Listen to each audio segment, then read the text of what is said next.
Jacques Villeneuve was looking forward to a rain-free run after failing to record a time on Friday, but salvaged only a few positions and later admitted it was a bad lap.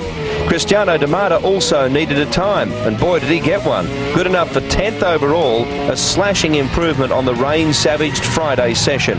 If you think that was hot, his teammate Olivier Panis went from 17th to 7th, and when questioned later on his surprising turn of speed, refused to say just where Toyota had found its pace. Nick Heidfeld went in the opposite direction. Mark Webber's turn. He was 12th on Friday, also hampered by rain, and he could improve only one position after braking a little deep into turn 4. But Webber wasn't unhappy, claiming a tidy lap and admitting he'd compromised qualifying position for race setup. He likes the Michelin tyres too. Then the big three teams. David Coulthard struggled over the first sector and never recovered. Rubens Barrichello went to the top of the order momentarily, but all four remaining drivers would go faster. The first was Ralf Schumacher. Montoya on this day wasn't quicker, but the Williams pair still own row 2. Michael Schumacher's run for pole looked formidable. Only one man could keep Michael from P1. Kimi Räikkönen trailed Schumacher by .039 going into the final sector, but hauled him in with a stunning dash for the line. Räikkönen, can he do it? Yes, he can! What a brilliant finish to a brilliant... Yes! Goes Norbert Haug. The Finns in the crowd are happy too. Oh boy, that was something special. Recapping the grid, Kimi Räikkönen's first Grand Prix pole. Now, Michael reckoned a slight lock-up might have cost him top spot, and perhaps P3 would have given him a cleaner line to the first turn, so he wasn't totally happy with P2. Ralf agreed with that. He said he was very happy to be in P3, didn't want to be in 2. Anyway, both Williams men are quietly confident with their race setup. Alonso and Trulli kept Renault near the top, Alonso staying in 8th after the Friday time and through to Saturday. Trulli did move up to 6th, but more importantly, perhaps he was 4/10ths quicker than Panis. Everyone on Michelin is singing their praises, including, of course, Cristiano de Matta. Button said his car was twitchy and simply not quick enough. He would have to address that, of course, overnight. Frentzen had changed to his spare car for his lap and the setup was awful. He expects to improve. Heidfeld praised his team for changing an engine before qualifying, but there's much more work ahead of them. And we are set for a start. Enjoy the sound. Here we go. Away they go then. Great start from Räikkönen. Schumacher slow away. Ralf Schumacher is attacking him. Down the outside, he's in front. Ralf Schumacher's got his brother, and they said he couldn't pass him. But already in this Grand Prix, he's proved them wrong. Barrichello goes wide on the outside. One of the two Renaults has done very well off the start line. He's side by side with Montoya, and a Jag looks like it's blown up. Or so no, it's tyre smoke, I think. Mark Webber tyre smoke. But what a move there by Ralf Schumacher off the start line.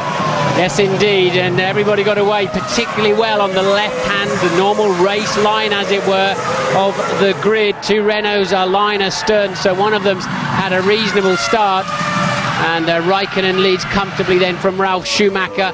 Michael Schumacher, Barrichello up to 4th, and Montoya then slipping back to 5th. Then it's Trulli, Alonso, Panis, Coulthard, de Matta is 10th. You're absolutely right, Martin. It was the outside lane of the track, the one where the cars go down, where the most rubber is, that seems to have had a massive benefit to those that were starting on it. Michael Schumacher's lost out. Barrichello has gained. Montoya lost out. It was very consistent off the start line. And all of that is terrific news, not just for Kimi Räikkönen, but also for Ralf Schumacher. He's put one bogey behind him then. He's passed his brother on the racetrack. Yeah, been a bit of talk about that, hasn't there, this weekend? But a great run from him down to the first corner. Räikkönen stretching that lead nicely, and he will be delighted to see a Williams in his mirrors rather than a Ferrari. Barrichello will be pleased with 4th. There's the two Renaults, Panis, Coulthard, de Matta, Button, Webber, Furman. Was that Furman I saw there? Yes, up to P13. He's passed his teammate Fisichella somewhere. He's 3 places ahead of Fisichella on the grid. This is one of the strongest weekends so far for Ralf Furman. He was very good in qualifying yesterday, just 0.3 of a second slower than Fisichella, which for a rookie on his first visit to the circuit, I think everyone will agree, is a fine effort, and he's now 3 places ahead of him, so that's a good job. Räikkönen leading, Ralf Schumacher just over a second behind him. Michael Schumacher's 3rd, Barrichello 4th, Montoya in 5th.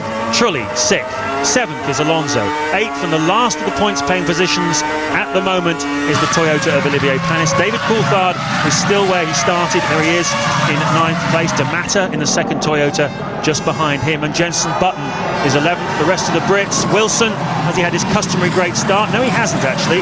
He is down in 18th place, and we mentioned Fernando, he's 13th. At least Wilson's ahead of Villeneuve. I don't know what happened to Jacques on the first lap, but Jacques Villeneuve down in 19th. Heidfeld starting from the pit lane is 20th. Fisichella, the big loser though on the start, lost 3 places. Here is, as it looks, from Michael Schumacher. He started on the front row of the grid in second, but look, Ralf easily driving past him down to that first corner. Then it's very tight behind. Montoya, the 2 Renaults, Panis screaming down the outside in the Toyota, and that worked very well for him. And the Jaguar was smoking, James. The Jaguar of Weber was smoking, probably just a little overfill or pressurization in the engine there. Ralf so nearly locking up and going into the back of Kimi Räikkönen there. Schumacher, Michael having to settle for 3rd then on the opening lap, and that's where he remains as they enter this, lapping 2 seconds away from the ultimate pace. He's already a dozen seconds behind at the end of lap 4, and that unfortunately is what a bad qualifying will cost you down there. The true pace of the car can't be shown when you're in traffic, and Räikkönen certainly with clear air in front of him, no pressure, doesn't have to get defensive anywhere on the racetrack, as Ralf Schumacher will now have to start thinking about, as clearly the Ferraris are faster at this stage of the Grand Prix.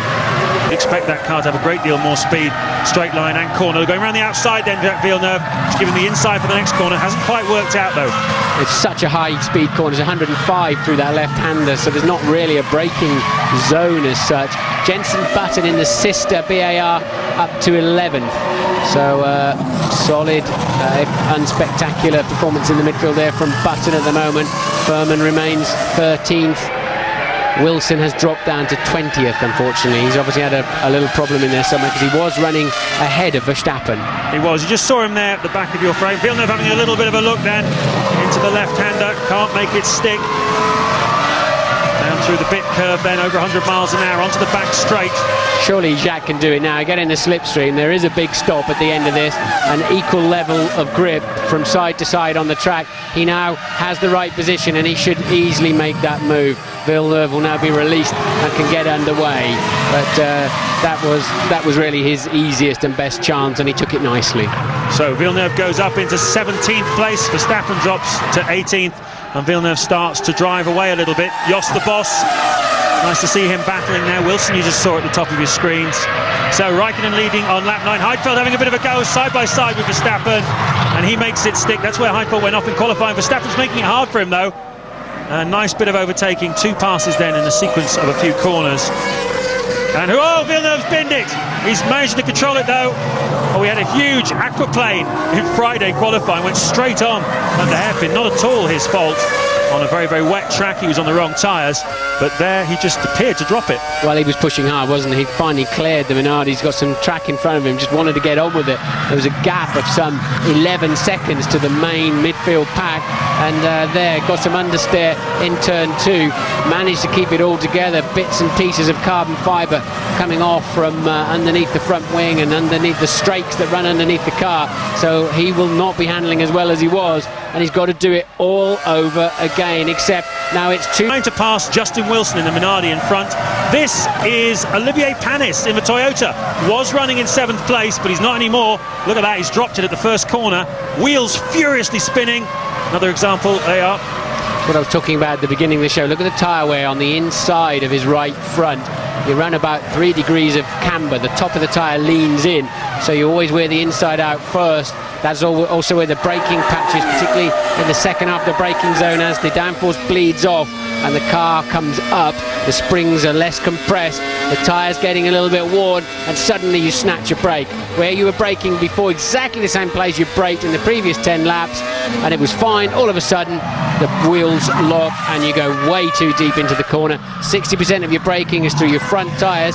If one of those locks up, you've lost best part of 30% of your braking capacity, but that did release David Coulthard then up into Räikkönen out front on lap 16 into the pit lane then for the race leader. He didn't have as much fuel on board as we thought. That's surprising, isn't it? That surprised a lot of people in the paddock, certainly surprised me. And there's a Ferrari expected in soon too. So they've all fueled, they've all been edged into fueling quite short. Räikkönen had a 5.4 second lead. He had to coast in the pits for that. And in behind him then is Michael Schumacher. Away goes Räikkönen with a solid stop. Nothing spectacular. No, nothing spectacular, but a solid two-stop strategy. Michael Schumacher's time almost identical. We talked about this being close, didn't we? They're on similar strategies, almost nothing to choose between them. But the lead of the race has now been handed to Ralf Schumacher on lap 17 of this Grand Prix at the Nürburgring. Barrichello is second, and Montoya should be in third place, I believe, after the stops of previous race leader Räikkönen and Michael Schumacher. But as we said before, all the front runners expected in within 2 or 3 laps of each other. And Räikkönen did. And that really is a very good effort from Ralf Schumacher. You need about 3 kilos of fuel per lap, just under. So he was 12 kilos heavier than the McLaren on the start grid. And if you consider he was less than a tenth slower than him, that really does show you what a lap it was from Ralf yesterday. Yeah, 12 kilos, did you say? What was that, about 4 and a bit tenths of penalty? So Ralf looking good then. Barrichello scything his way through the back markers. Heidfeld, who started from the pit lane, was running 10th, has now pitted, so he's on a normal 2-stopper. Don't think there's a lot of point in carrying too much fuel around here. The penalty's too high. Ted? Yes, I was watching David Coulthard's lap time just before Ralf stopped. It was 9 seconds worth of fuel time, so he'll be able to run longer than Alonso and Montoya. 8.5 seconds, the target about for Ralf's stop here. They're making a small adjustment to the front wing. New Michelin's on. There's no problem with the fuel. He's off. That's a good stop from Williams. 7 seconds, 7.7. Yep, second Grand Prix in succession that the Williams stop has been very, very sharp indeed. He's racing against his brother here. There's the race leader, the new race leader, Kimi Räikkönen. There's Michael Schumacher in the background, and so Ralf Schumacher comfortably back out in front of his brother, and if anything, he's increased the margin by perhaps half to 3/4 of a second over the course of that stint. So Ralf really, this Grand Prix, making it count his strategy. Nastily balked there, though. I think the impressive thing here, Bill, is the great performance of the McLaren, and in particular Räikkönen, as we go on board with David Coulthard. Costly moment there also, just a lap or 2 back for Ralf when he came up onto the back of and got tangled up with Justin Wilson and gave him a little bit of what for on the way through. But as predicted, this is turning out to be real Michelin territory at the moment, and that Alonso, Trulli and Coulthard in very close company, lapping in the 1:34s. Here's the race leader. What are we going to see here as a replay? And that's just about perfect how you want to hit those bollards. Let's hope he didn't collect the next one with the wing. He didn't collect it at all, hardly. So you can bash it with the tyre, don't touch it with the nose. And remember, of course, behind the wheel you can't see the nose. You haven't really got a clue. It's like driving an E-Type Jag. You don't really quite know where the front of the car finishes. Mr. Huppert there on the wall, the top man at Mercedes-Benz. Cristiano, a number of the boys have knocked them off, as I said. Jenson Button knocked 3 off on Friday, and we found out that it's £20,000 each, and Räikkönen has blown up. I don't believe it. Out front, looking for his second Grand Prix of the season, and the left bank of Mercedes-Benz V10 cylinders has gone, and Kimi Räikkönen is out of the Grand Prix. What a terrible, terrible luck for him. He'll be about as popular as a toothache if he keeps driving it on the line like that. He's losing fluid out of the left-hand side pod. Räikkönen clearly out of the race, not going to make it back to the pits, and what a shame. 4.8 seconds was his lead. Ralf certainly had him covered, but didn't have the ability to catch him, and Kimi Räikkönen, not a happy bunny, gets out of the car. And I know what it's like. You're sweaty, you're disappointed, and the marshals touch it. Even if they just touch you, you just feel you want to push everybody away from you. You don't want anybody in your personal space at that time. You just are so unhappy when your car fails like that. Now away from this race at the moment, his chief championship rival Michael Schumacher is on for 8 points. That will extend his lead over Räikkönen to 11 in the World Championship. And the face says it all. Ted. Yes, James, it was all very sudden. I was watching the Mercedes engine stand with, as you say, Professor Hubert and Norbert Haug from Mercedes on their hands raised in the air. Very little advance notice of that. A real shame, because Räikkönen was hoping to close that gap of 3 points on Michael Schumacher. I think Michael Schumacher's still going to go ahead at the end of this race, the lead of the championship. A string of good results for Kimi when he got back into the points in Canada in 6th place after coming off the back of the grid. And only the second time this year that he has DNF. The accident in Spain, and now what is apparently an engine failure for him. Interesting, just a few laps ago also. Jordan of Ralf Furman, the strategy for Jordan not working out today. They're being lapped then by the 5th and 6th place cars. Alonso still struggling to keep that car on the island. He's been jiggling the steering wheel throughout the race.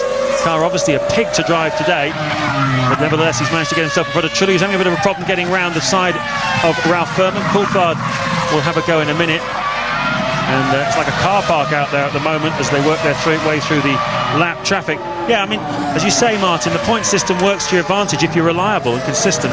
Michael Schumacher's only had one non-finish this year, and that was when he dropped it in Brazil in the rain at that infamous corner that claimed so many victims. Kimi Räikkönen didn't. Yeah, indeed he has. The marshal there perhaps suggesting Räikkönen might like to put his helmet on for the ride back to the pits. Räikkönen suggesting the marshal might like to just get on with riding the cycle and leave him alone. Not in the mood for talking, and you can't blame him. Lap 33, nice rearward shot then from Barrichello. 1.3 seconds is the gap. You can see it for yourself between him and Montoya. And as Martin was saying, that's the developing scrap here on the racetrack. Their last lap times almost identical. This is how it looks from Montoya in 4th place. And here's Michael Schumacher, and he pits from 2nd place. So lap 36, a couple of laps out from our calculations, but nevertheless here he is into the pits. Yes, nobody really knows exactly when that nozzle goes on and when the fuel starts to flow, but everybody's ready for him. The second and final scheduled stop of the afternoon. New tyres, more fuel than at any other time in this Grand Prix, and that's why it's a 10-second. In fact, he was away before that stopwatch was clicked off. But of course, we're 37 laps into a 60-lap race, so he's clearly got to put and carry more fuel than at any other time. And he's got a bit of traffic ahead of him. He's coming out just behind the Coulthard 2 Renault scrap ahead of him there now, and that's for track position, so they're not going to yield. He's not going to have the advantage of blue flags waving, even if he's got more speed with that heavier fuel load at this stage. But they're ready now. Yes, and Coulthard's now within a second of the Renaults, but we've lost. That's Alonso, isn't it? No, it's Trulli. He's got the look at the yellow band on the camera. That is Jarno Trulli at a crucial part of the Grand Prix. And Trulli out then, so all falling apart for Renault. Coulthard just a 1.5 seconds behind them, and Panis off the road in turn 1 for the 2nd time this afternoon. And has he got a box full of neutrals, or has he lost the engine? Well, it's certainly not going anywhere, is it? That retirement for Jarno Trulli, his 3rd of this season. His teammate Alonso has only failed to finish once. They have had tremendous reliability, the Renault team. Panis, however, he's had a very frustrating time. He's actually only had seen the checkered flag 3 times this season so far. Very frustrating for him. Alonso into the pits though, and this is what David Coulthard wanted. Hopefully he can jump this Renault and get himself further up into the points-paying positions after a disappointing qualifying. Now Coulthard's got to go. If we're right and he's got another 2 or 3 laps of fuel on board, he's got to find 2 to 3 seconds in that time. There'll be yellow flags waving down at turn 1, double yellows waving actually, because there are men on the track. And this is Panis locking that right front wheel for the 2nd time this afternoon, and it's virtually a carbon copy. That could almost be a replay, excepting he doesn't get away this time. Well, the good news for Ralf Schumacher is that his brother, behind David Coulthard on the road, is lapping almost a second a lap slower than he is now, and the margin between the two of them, 34.4 seconds, more than enough time for Ralf to be able to come in for his second stop and rejoin. Williams should have had a 1-2 in Canada, and somehow they managed to give it away to Michael. Ended up with a 2-3. I think they might just reverse the tables this afternoon and pull this one out of the bag. Left Rears on. Coulthard starts to pull away, but it's he was going away too early. Went away too early there, cost himself another 2 or 3 seconds. That could well be the difference between clearing Alonso or not. Alonso's past the commentary box. He will not pass Alonso, and that little drama there with the refueling has cost Coulthard the chance. And Louise is with Kimi Räikkönen. Well, that's right. I can't remember the last time we waited until lap 26 for a car to retire. Sadly, it was race leader Kimi Räikkönen that's gone out. Kimi, the team said they had no warning. Did you have any idea that was going to happen? No, just when it was completely fine. Louise, I have to jump in. I'm sorry, because Michael Schumacher has spun off. He was side by side with Juan Montoya, and the two made contact down at the Dunlop hairpin, and Michael Schumacher's looking for some sort of assistance from the marshals. He won't be able to. When he wants to push, his rear wheels are still spinning. He's kept the engine in. He can't have a push, can he? No, he'll be disqualified unless they deem him in a dangerous position, but he's beached. They won't push him off there. Kimi Räikkönen will want to be rushing away from that interview and having a look at that, because that makes an enormous difference to the World Championship in 2003. They have managed, enough of them came out there. Is he allowed to do that? Better be digging the rule book out. But unless it's deemed to be in a dangerous position, you're not allowed to receive outside help, and it's pushed Michael Schumacher way down the field. And I don't really know how Michael let that happen. Montoya had the outside line. Here we see Montoya getting a good run out of forward chicane. Michael inevitably having to go defensive on the inside, and so Montoya says, no problem, I'll have a go down the outside. Squeezes Michael in, they touch, and how Michael spun and Juan Pablo didn't, I have no idea. It's the Williams that should be gyrating, not the Ferrari. And somehow or other, Michael just went too cautious in there, and it worked out, luckily but beautifully, for Juan Pablo Montoya. Here it is from another angle. So Michael's got the racing line and just gets it all sideways. Well, 9 times out of 10, as you said, the car on the outside is the one who spins gently around. The Ferrari mechanics reacting, as you can see in the pits. They can't quite believe this. Any suggestion to you that the race stewards need to look at this from Montoya's point of view? Any suggestion he might get any kind of penalty for this, or is it a racing incident? No, it's absolutely fine. What Montoya's done is fine. He squeezed him, but he left him enough space. And Michael has allowed himself to, his focus went from his car to Montoya's car, and he spun off. There's nothing wrong there from Montoya. I'm happy you said that. That's what I was hoping you were going to say. I think you're absolutely right. And, well, they're packing away the pit board. Oh, they're not actually. They're continuing to give signals. So they obviously feel that Michael Schumacher is eligible to continue despite his push. We're checking through the rule book at the moment to see what we can find out about it. We'll have an answer for you very, very shortly. What drama here then at the Nürburgring. It's Formula One for you. Just when you think things are stabilising, you get the race leader Räikkönen having an engine blow up. And as we're talking to him live on F1 ITV, and I'm sorry to Louise for cutting across her there, but Michael Schumacher and Juan Montoya in a scrap for second place. Look at Coulthard, almost nerfs the back of Alonso, getting very, very close to the back of the Renault there, David Coulthard. It was only a bit of smoky tyre braking that kept him out of it. Alonso seems to be struggling here, Martin.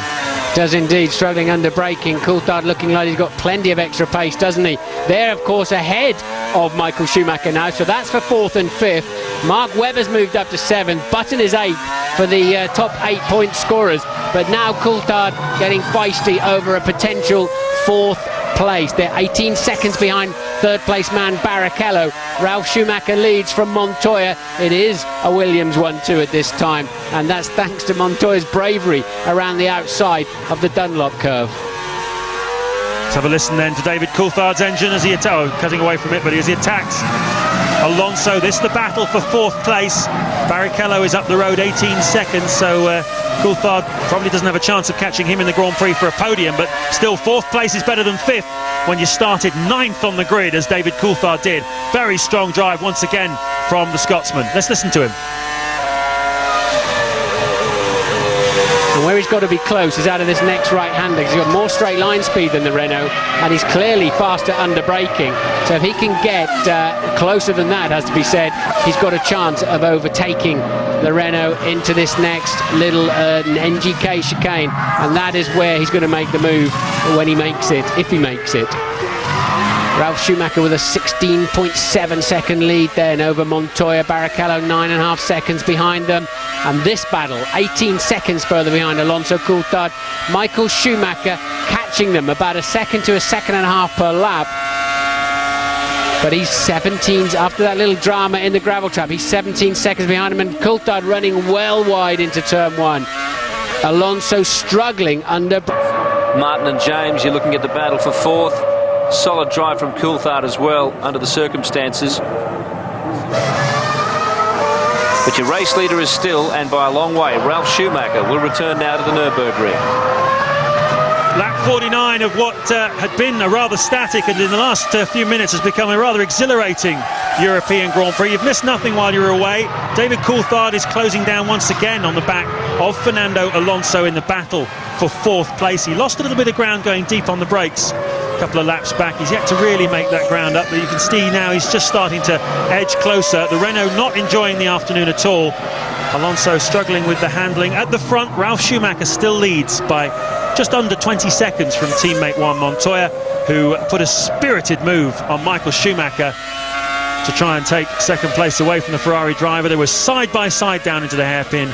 Schumacher on the inside, Montoya on the outside, and Schumacher spun and had to get a push restart. We're still looking into exactly what the ramifications of that going to be.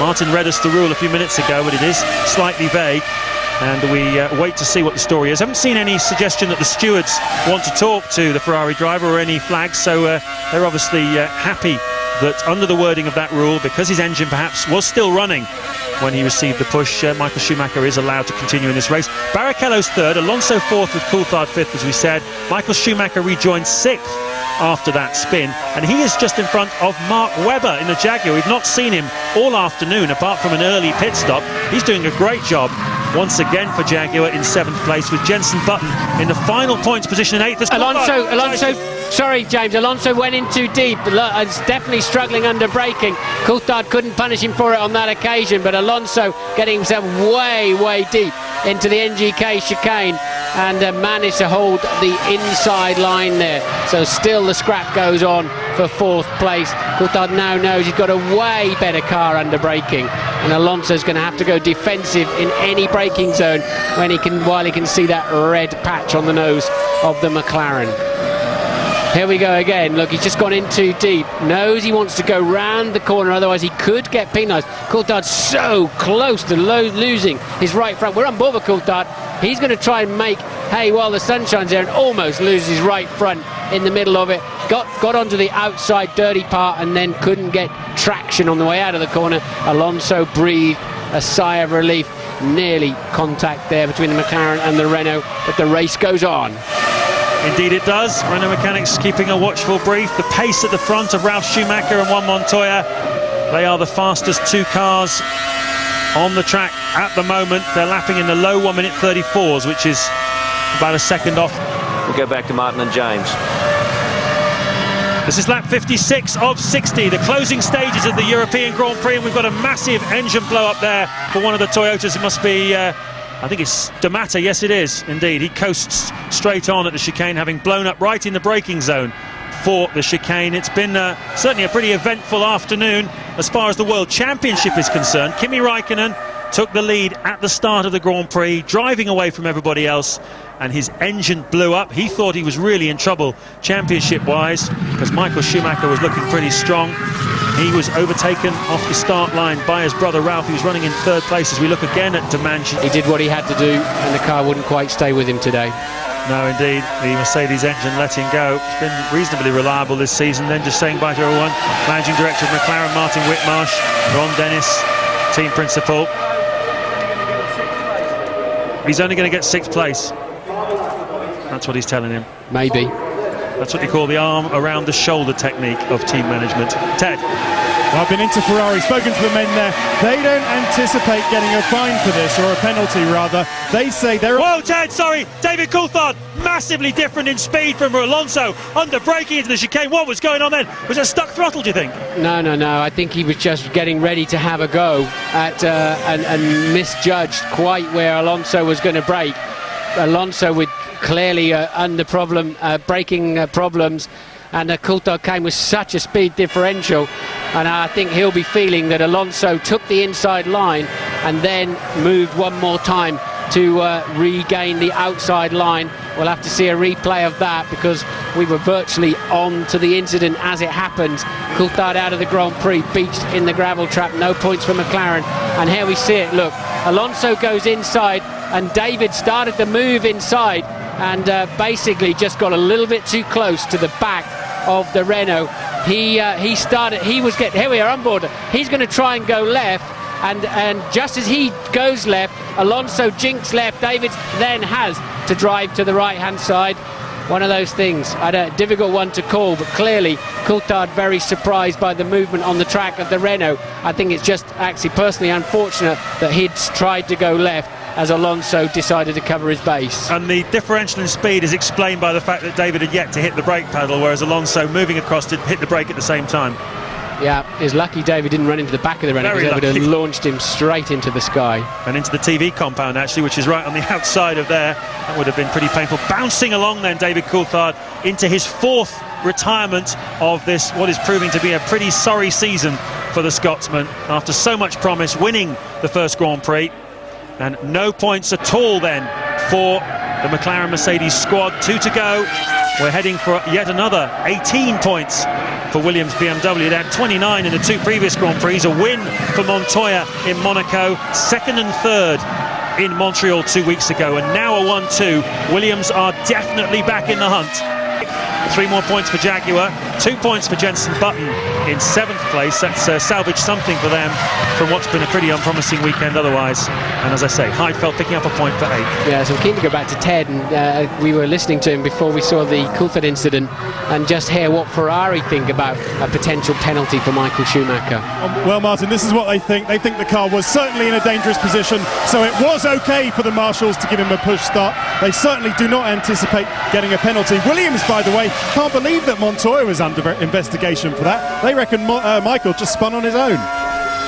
Yes, but I would be surprised too in their part, because it was one of the great overtaking manoeuvres in Formula One as far as I'm concerned.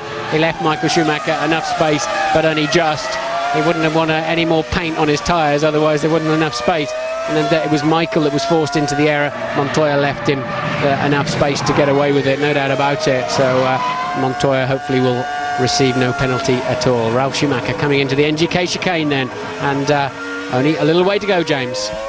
Yes, indeed, coming through then to collect a victory that he thoroughly deserves. It's been a wonderful performance by Ralf Schumacher, criticised 2 weeks ago in Montreal for not having a go. He certainly had a go today. He wins the European Grand Prix, a German on German soil. It's a Williams 1-2, and they are really in the championship hunt. Here comes Juan Montoya in 2nd place.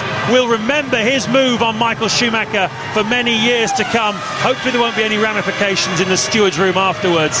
A fantastic performance, an up and down Grand Prix. It had its static moments, but it also had its moments of high drama. The removal of Kimi Räikkönen with a blown engine, the pass of Montoya on Michael Schumacher, which put the World Championship leader into a spin. Rubens Barrichello picks up yet another podium in what has been a quietly understated season for him. But really all the talk today about the Williams-BMW team. Here's Alonso, who resisted the attentions of David Coulthard in the closing stages. But is that Michael Schumacher right behind him then? They've not been lapped, so he's got to get across the line. Yes, indeed. Alonso's got a problem of some sort. Schumacher is there for position, can you believe, in 4th. There he goes. He just makes it. Michael Schumacher up to 5th with Coulthard's demise. And Heidfeld got a point in 8th, having started from the pit lane. Webber and Button 6th and 7th. Alonso clearly with a drama on the last lap, just held off a fast closing Michael Schumacher. And he's as happy as if he'd won the race, isn't he? I don't blame him actually, because all race that thing has looked like a pig to drive, and he kept everybody behind him. He got in front of his teammate Trulli, kept Coulthard behind him, kept Michael Schumacher behind him. Another very solid performance then from a Fernando Alonso. In the fight to Ferrari in the early rounds, and of course Coulthard picking up that victory. But how things have turned around since then. David has really struggled since, and by contrast the Williams guys have just powered on. Kimi Räikkönen devastating blow, but a little bit of a save in terms of Michael Schumacher's position. He picked up one towards the finish, of course, thanks to David Coulthard's exit, so 5th place for him and a few more points ahead of Kimi. And Mark Webber, a good, solid, tradesman-like performance again, Neil. He picked up places towards the end, largely through DNFs ahead of him, but you got to be there. He did a great job, and in fact that's the best result for him for the season so far, in position 6 and more valuable points, as you point out. But what a great moment for this man, for the German, for Ralf Schumacher. About 300,000 Germans they expect through this circuit across the weekend. They'll be pretty happy. They'll be thrilled, and his team absolutely thrilled with this performance, and it comes on the back of some very strong testing performances at Silverstone last week. 3 days there for Montoya and came away with top position, and they've made genuine gains with this car. Intensive work. They're celebrating a new extended contract with BMW. That's Herbie Blash from the FIA there, just guiding Ralf up to the podium. And this is very good news for Williams in terms of the Constructors' Championship. It gives them valuable points. It rockets them up to 82 points now. They're in the game. And Rubens, a bit quiet today, didn't see a lot of him, but still a good solid performance from him. It's kind of a hallmark of his championship to date. Great opportunity too for Ralf to step out of the shadow of Michael, particularly on the home circuit. Probably delivers the smile that he's been looking for since Monaco, because when you start on the front row at Monaco and not end up on P1, it's frustrating.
Great time for Ralf to break through. Yeah, it's fantastic, isn't it? You look at the last 3 results now for the Williams team, and it's been such a strong run for them. They've really bagged some points here. You go back to Monaco, 4th place for Ralf, Canada 2nd place, and now a win today. You look at Montoya's performance, obviously win at Monaco, 3rd in Canada, 2nd here today. So really pulling together critical points now when it matters. Ralf raced here 17 times as a junior. He scored his first win here, in fact, in 1993 in a BMW-powered Formula Junior. I'm sure those memories are a long way away as he savours the moment on the podium with Juan Montoya, his teammate, and Rubens Barrichello. And rarely do we see Michael Schumacher in recent times miss out on the podium while the car is still running at the end of the race. We'll come back with more after this.